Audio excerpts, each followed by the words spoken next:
ایک وہ شخص ہے جو بہت اعلیٰ پیکج میں حج کرنے کے لیے جا رہا ہے لیکن خدا کا خوف نہیں اس کے اندر، اور دوسرا وہ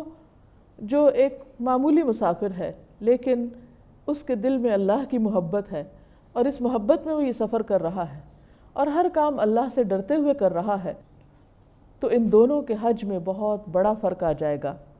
وَاتَّقُونِ يَا أُولِي الْأَلْبَابِ، اور مجھی سے ڈرو اے عقل مند لوگو۔ انسان زندگی میں بہت سی چیزوں سے ڈرتا ہے لیکن اصل ڈر اللہ کا ڈر ہے۔ جس کے دل میں اللہ کا ڈر ہو اس کے تمام معاملات درست ہو جاتے ہیں۔ پھر فرمایا لَيْسَ عَلَيْكُمْ جُنَاحٌ أَن تَبْتَغُوا فَضْلًا مِّن رَبِّكُمْ، تم پر کوئی گناہ نہیں، اس میں کوئی حرج کی بات نہیں کہ تم سفر حج میں اپنے رب کا فضل تلاش کرو،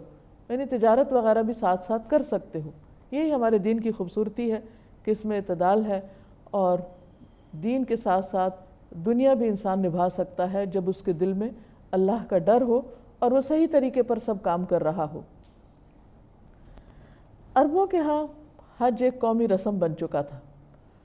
تو عام طور پر وہ حج کو ایک میلے کی حیثیت میں کرتے اور اس میں خدا کی یاد کم ہوتی، آباء و اجداد کا ذکر زیادہ ہوتا، یا پھر سارا وقت خرید و فروخت کی باتیں اور مقصد کچھ اور ہو جاتا۔ تو یہاں پہلے تو بتایا گیا کہ حج اللہ کے لیے کرو،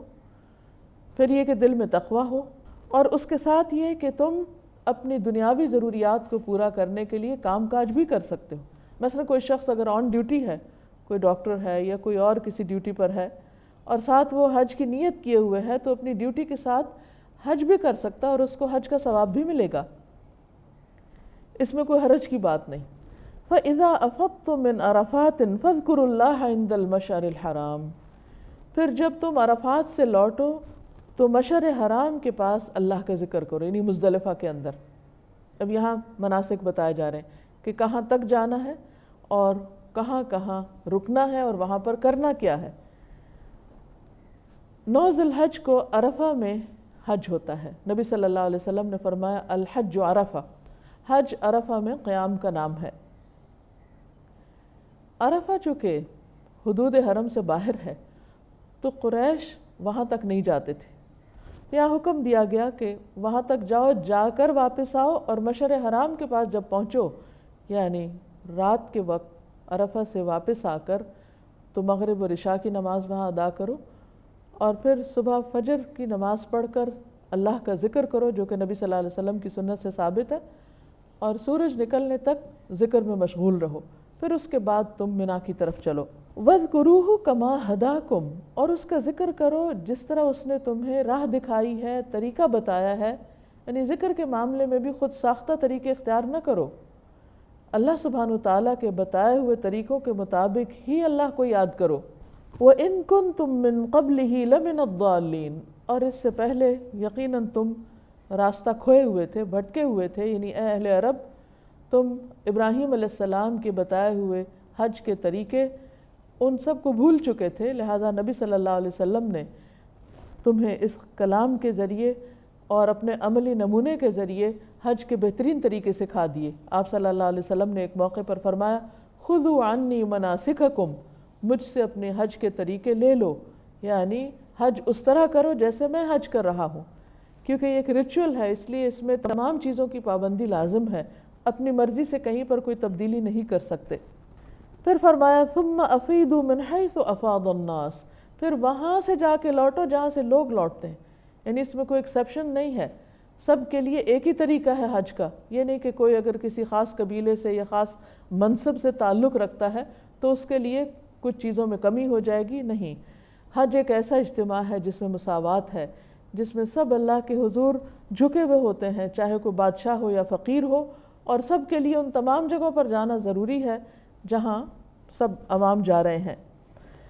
وَاسْتَغْفِرُ اللَّهَ، اور اللہ سے بخشش مانگو، یعنی حج دراصل گناہوں سے چھٹکارا پانے کا نام ہے، اور اللہ سبحانہ وتعالی حج کے موقع پر لوگوں کو اس کثرت کے ساتھ جہنم سے آزاد کرتے ہیں کہ شیطان روتا ہے، سر پیٹتا ہے، اپنے سر پہ خاک ڈالتا ہے کہ میں نے ایک انسان کو 60 سال تک ورغلائے رکھا، اس نے گناہ کیے اور آج اللہ نے اس کو بخش دیا۔ تو اس لیے یہاں پر تاکید کی جا رہی ہے کہ حج کے موقع پر اللہ سے بخشش مانگتے رہو۔ ان اللہ غفور الرحیم، بے شک اللہ غفور الرحیم ہے۔ فَإِذَا قَضَيْتُم مَنَاسِكَكُم، پھر جب تم اپنے مناسک پورے کر چکو، یعنی حج کے سارے ریچولز پورے کر لو، فَاذْكُرُوا اللَّهَ، تو اللہ کا ذکر کرو۔ یہاں اشارہ ہے منا کے قیام کے دوران، یعنی ایام تشریق میں خوب خوب اللہ کا ذکر کرو۔ کیسا ذکر؟ کَذِکْرِکُمْ آباءکم، جس طرح تم اپنے باپ دادا کا ذکر کرتے ہو۔ عربوں کے ہاں منا کے اندر میلے لگتے تھے اور وہاں اکٹھے بیٹھ کر کھاتے پیتے